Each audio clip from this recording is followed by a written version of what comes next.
안녕하세요. 정미용 칼럼입니다. 여러분 잘 아시다시피 지금 이 대선 불과 며칠 앞두고 아주 정치판이 요동을 치고 있습니다. 요요 현상이랄까요? 왔다리 갔다리 배신의 배신, 이 막장 드라마가 정말 국민들을 걱정시키고 혼란에 빠뜨리고 있습니다. 국민의 분노가 점점 커지고 있다는 생각이 듭니다. 며칠 전에 그 자유한국당의 홍준표 후보가 배신 정당, 바른정당의 탄핵 주역들 14명을 밤에 만났습니다. 대통령 끌어내리고 뻔히 그렇게 될 줄 알면서 이렇게 좌파 정권이 들어설 수 있는 이런 상황을 만든 바른정당 소속 의원들 14명 이제 자유한국당에 전부 복당을 하게 됐는데요. 이 14명과 만난 자리에서 홍준표 후보는 이렇게 말을 했습니다. 좌파에게 정권을 넘어가지 않도록 여러분이 힘을 합쳐서 도와주기 바란다. 이렇게 말했습니다. 그러면서 여러분만 도와주면 정권 우리가 창출할 수 있고 내가 정권을 창출하면 홍준표 정권이지 박근혜 정권 그 2기가 아니다. 이런 얘기를 하면서 함께 가고 같이 가자. 이렇게 말했습니다. 여러분께서 기억해 두셔야 될 게 있습니다.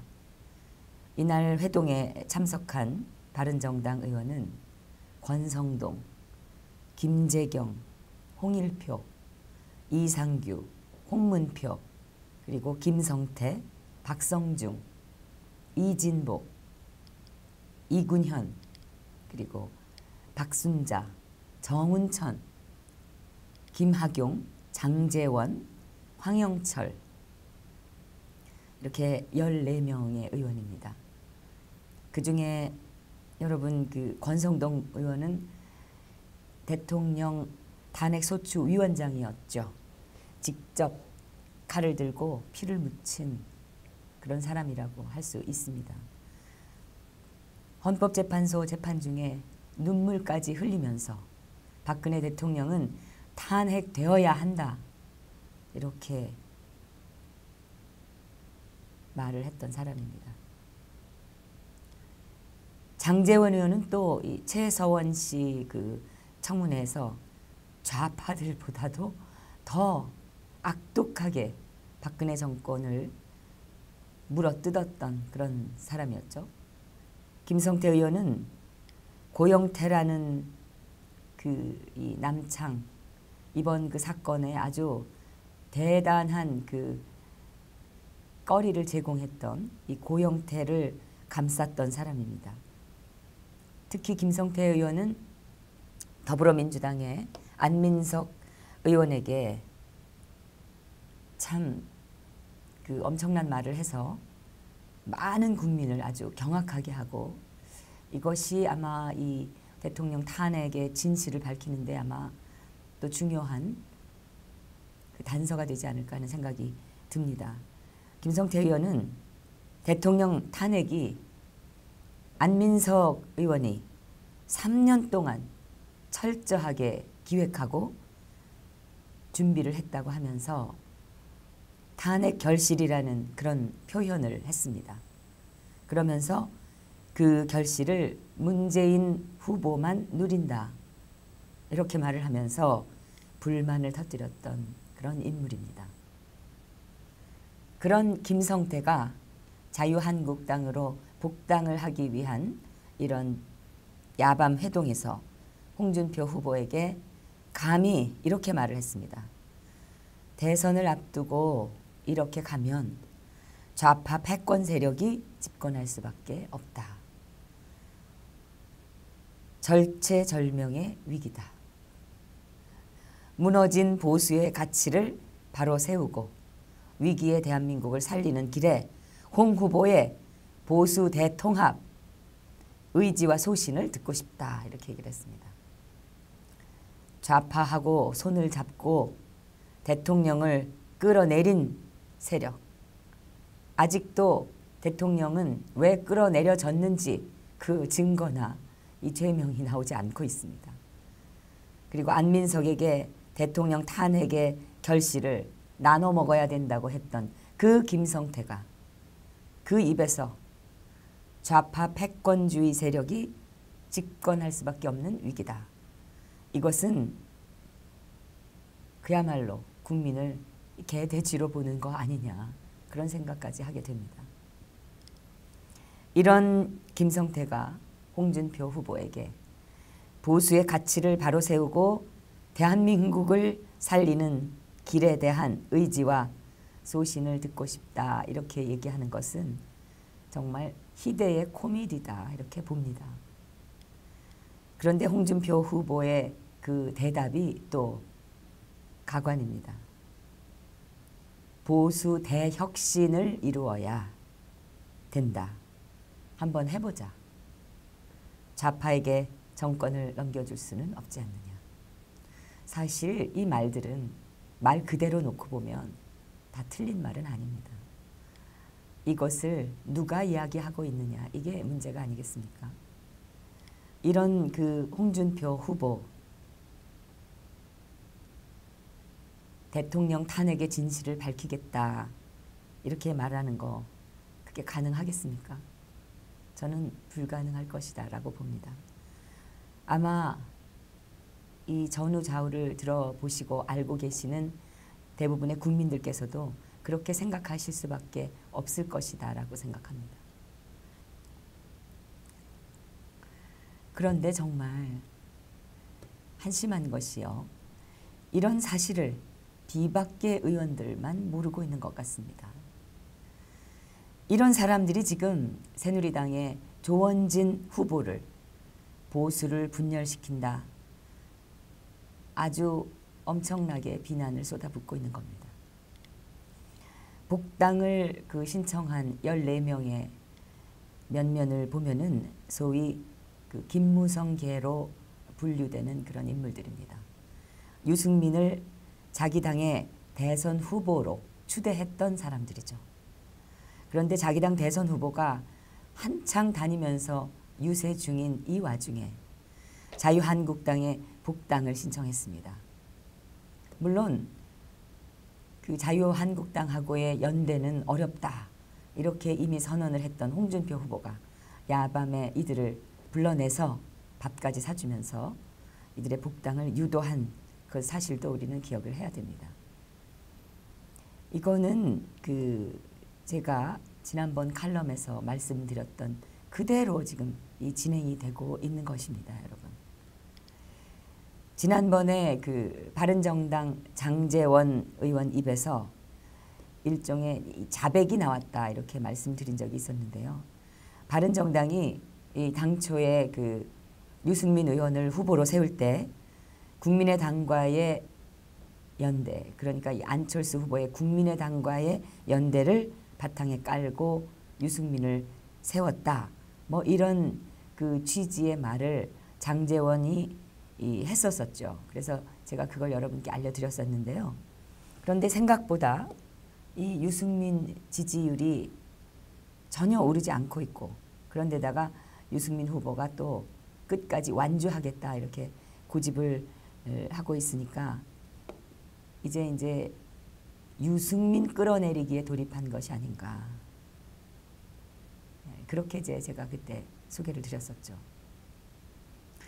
이 장제원이 유승민을 흔들 때 자유한국당 선거 책임을 맡고 있는 심재철 의원도 바로 튀어나와 가지고 바른정당과의 연대를 해야 된다, 이렇게 말을 했었습니다.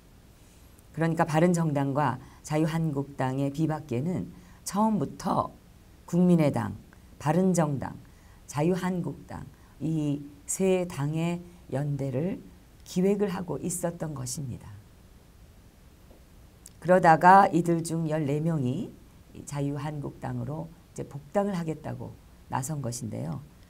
국민들께서 예측하시는 대로 국민의당과의 연대가 이제 어렵게 돼버린 바른정당 이 김무성계가 미리 기획했던 그 수순을 조금 변경한 것이다. 저는 이렇게 봅니다. 이 세 당의 연대 기획이 완전히 이제 드러났다 이렇게 된 걸 알 수가 있습니다.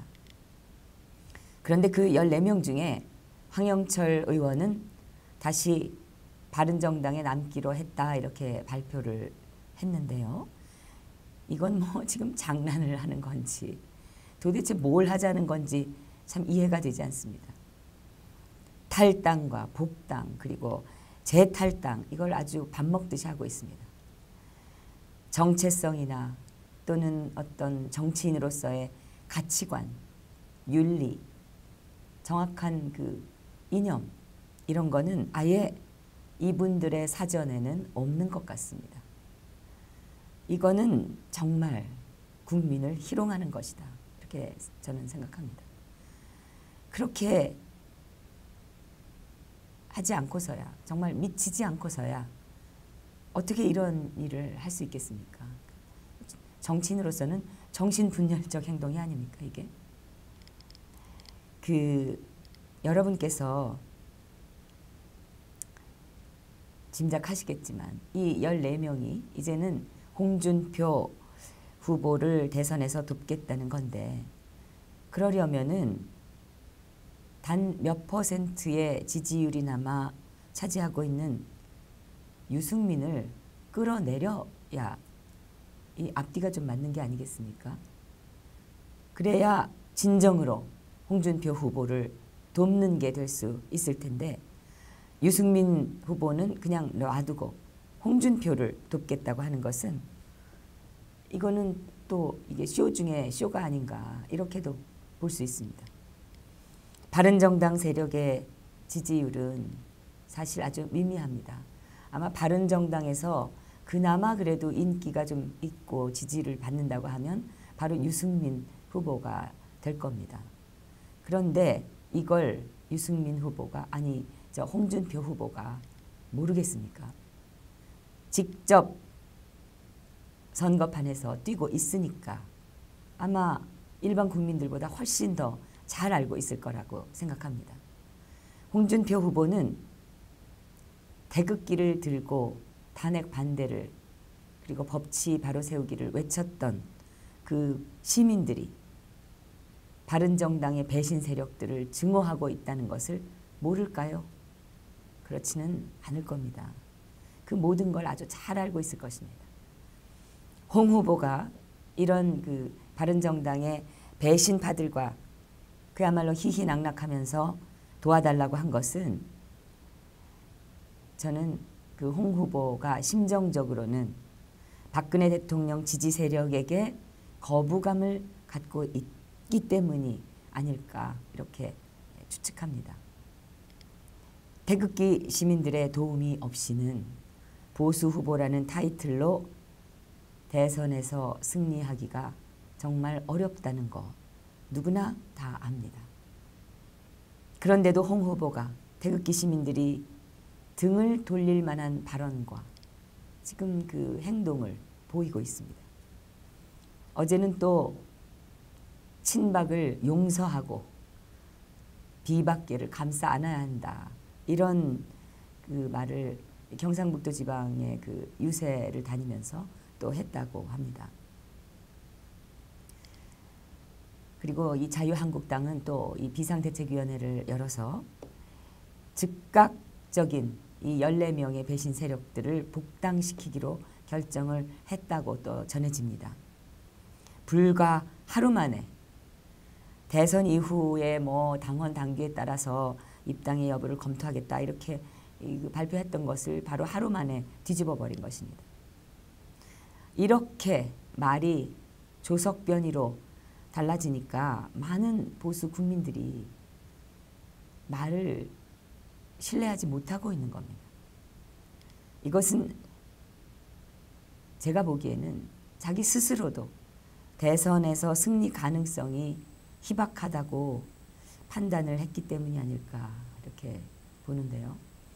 특히 박근혜 대통령에게 가진 그 적대감을 아직도 버리지 못하고 있고 자신의 그 본래 감정을 그대로 드러내는 것이 아닌가 생각도 하게 됩니다. 홍준표 후보 본인도 대선 승리 가능성이 없다고 보고 있는 걸로 우리가 눈치챌 수 있는데 일반 태극기 시민들이 그걸 모르겠습니까? 그러니까 그 홍준표 후보 지지율이 그렇게 좀 이렇게 보수 대결집이다 그러고 뭐 지지 선언도 이어지고 있고 그러면은 지금쯤은 지금 불과 2, 3일 남겨놓고 있는데 그 여론조사에서 한 30% 이상은 쑥 올라가 주었어야지 되는 게 아니겠습니까? 그런데 그 지지율이 그렇게 제대로 오르지를 못하고 있는 것입니다. 이것은 이미 많은 보수 국민들이 마음을 정하고 있는 것이 아닌가 이런 그 추측을 하게 됩니다. 박근혜 대통령을 찍었던 사람들이 1570만 명 정도 된다고 제가 기억을 하는데 아무리 보수 성향의 유권자 수가 이 지금 탄핵 와중에 이 정치권의 그 환멸을 느끼고 해서 유권자 수가 보수 성향으로 찍었던 분들이 많이 줄었다고 우리가 가정을 하더라도 전체 유권자의 35% 내지 40% 정도는 그래도 보수 성향이라고 우리가 할 수 있을 텐데요. 이걸 감안하면은 지금 그 홍준표 후보의 지지율이라는 것은 이게 최소한 30%가 넘어야 되는데 그게 안 되고 있다는 겁니다. 30% 정도는 넘어야 사실 그 보수 성향 지지자들의 그 인정을 받고 있다. 이렇게 우리가 알 수 있는 건 아니겠습니까? 그런데 선거가 불과 2, 3일 앞으로 다가왔는데 30% 진입은커녕 지금 안철수 후보도 완전하게 제압을 하지 못하고 있는 그런 실정입니다. 결국 2등을 지금 다투고 있다 이렇게 보는데 물론 홍준표 후보 쪽에서는 일반 그 언론들의 여론조사 이거를 어떻게 믿을 수 있느냐. 실제로는 전혀 다르다. 이거 다 조작된 여론조사다. 이러고 얘기를 하고 있습니다. 근데 뭐 어찌됐든 지금 근데 또 그분들이 그러면서도 그 조원진 의원의 그 지지율 1%도 안 된다. 이거는 또 언론이 보도하는 그대로 또 우겨대고 있는 그게 좀 우습기는 합니다. 이거는 이렇게 그 홍준표 후보의 그 지지율이 나오지 않고 있는 거 이거는 다른 누구의 탓도 아니라고 저는 생각합니다. 이거는 홍준표 후보 본인이 자초한 결과가 아닌가 저는 그렇게밖에는 볼 수가 없습니다. 이들의 말하는 그 여론조사 믿을 수 없다. 이런 말 사실 그 언론이 하는 그 여론조사 조작의 가능성이 있고 실제로 또 양심 선언을 한 사람도 있었습니다. 그러나 이 모든 언론이 다 같이 그렇게 다 조작을 하고 있다. 또 이렇게 말할 수는 없지 않을까 그런 생각이 드는데요. 아무튼 홍준표 후보의 그 이중적인 그런 행동 때문에 태극기를 든 시민들의 상당수는 여전히 홍준표 후보에게 표를 주고 싶어도 줄 수가 없다 이렇게 얘기를 하고 있습니다. 홍준표 본인이 표를 줄 수 없도록 만들고 있는 겁니다. 그런 짓을 하는데도 표를 준다면 그게 더 이상한 일 아니겠습니까? 한편 이 와중에 정말 씁쓸하기도 하고 또 분노하게 되는 그런 소식도 하나 들어와 있죠. 바로 그 바른정당 유승민 후보 소식인데요. 엊그제 경향신문의 보도인데 구속돼 있는 안종범 전 청와대 수석과 유승민 후보가 주고받았던 그 문자 메시지 내용을 이 경향신문이 폭로를 한 겁니다. 안종범 수석은 이른바 그 최서원 씨의 일로 이 재단 설립에 관여를 해서 대기업에 청탁을 했다 이런 혐의로 지금 구속이 되어 있는데요. 이 안종범 수석에게 유승민 씨가 공공기관이나 금융기관 이런 그 기관들의 임원 인사 청탁을 했다는 겁니다. 유승민 후보는 안종범 전 수석이 청와대 경제수석으로 발탁된 뒤에 약 1년 동안 계속 청탁을 했다고 하죠. 평소 알고 지냈거나 또는 자기 지인에게서 소개받았던 사람 10여 명을 공공기관 뭐 또 아니면 금융기관 대표나 아니면 감사 이런 자리를 좀 주라고 그렇게 요청을 한 건데, 이런 요청을 한 사람이 대통령이 대기업 회장하고 독대했던 일을 가지고 맹비난하면서 탄핵에 앞장을 섰던 겁니다. 정말 기가 차고 가증스러운 일이 아닐 수 없습니다. 물론 유승민 씨는 그게 아니라고 해명을 하긴 했습니다. 그런데 어째 그 해명이라는 게 자기중심적인 그런 교묘한 변명같이 들리는 것도 어쩔 수 없는 느낌입니다. 그냥 단순한 문의에 불과했다 이 얘기인데요. 이게 누가 봐도 그야말로 남불내로, 요새 그런 말 유행하죠. 남이 하면 불륜이고 내가 하면 로맨스다, 이런 태도 아니겠습니까? 저는 하필 이 시점에서 그런 그 검찰발 폭로가 나온다는 거, 이게 아주 부적절하다고 생각을 합니다. 이런 얘기는 지난 탄핵 정국 때도 얼마든지 검찰이 밝힐 수 있었고 나올 수 있었던 얘기입니다. 그런데 대선 도중에 갑자기 이런 얘기가 나온 것은 검찰이 지금 분명하게 이게 정치적 플레이를 하고 있는 것이다 라고 생각합니다. 이 정치적 플레이는 또 결과적으로 또 다른 대선 후보를 돕는 결과가 되는 겁니다. 삼척동자도 이 대한민국에 사는 사람들이라면 다 알만한 이런 짓을 검찰이 도대체 왜 하고 있는가? 과연 누구를 돕기 위한 것일까요? 한번 짐작해 보시기 바랍니다.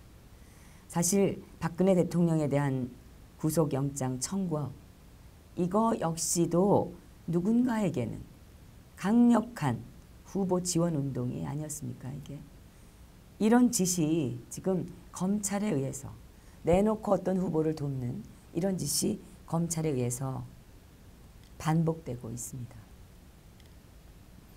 아무튼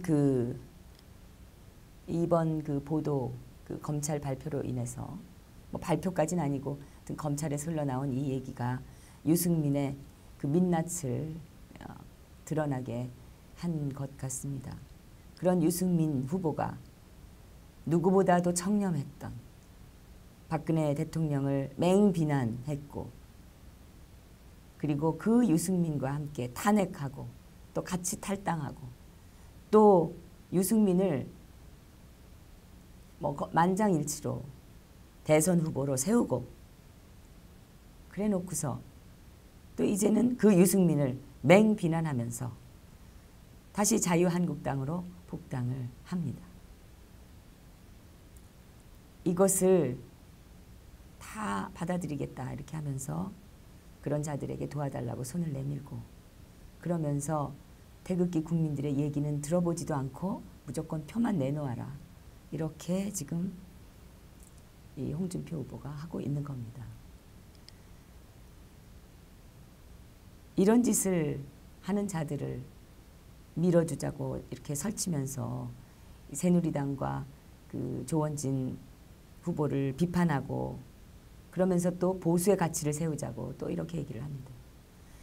이건 정말 특히 이 태극기를 들고 있는 그 국민들을 개돼지로 보는 거 아니냐, 저는 그렇게 보고요.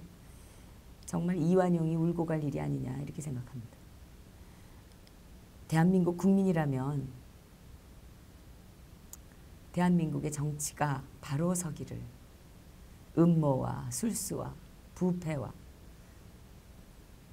배신과 무원칙의 그런 판이 아니라 원칙과 정의가 있고 국민을 진정받드는 그런 정치를 원하시는 국민이라면 이런 정치꾼들을 심판하셔야 되지 않겠습니까?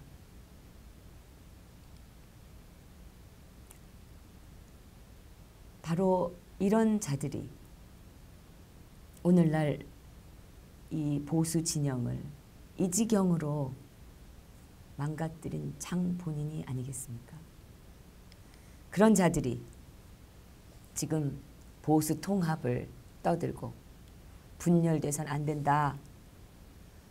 좌파 정권 맞고 좌파와 싸우자고 이렇게 얘기를 하면은 그걸 또 믿고 그저 끌리는 대로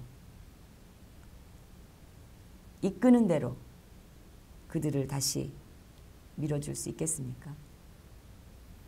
좌파의 부역한 세력, 그 부역 보수, 위장 보수들의 막장 드라마, 이 대한민국 국민을 창피하게 만드는 세계사에 유례가 없는 그런 희대의 정치 코미디가 여전히 계속되고 있습니다.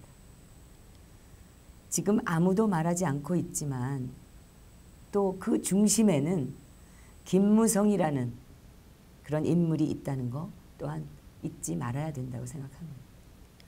내부의 적부터 없애야 전쟁에서 이길 수 있지 않겠습니까?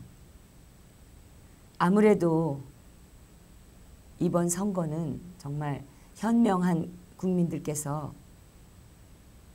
나라를 살리기 위한 이 심판의 봉을 드셔야 되는 선거라고 저는 생각합니다. 여러분, 우리 미래를 위해서 심판을 해야 합니다.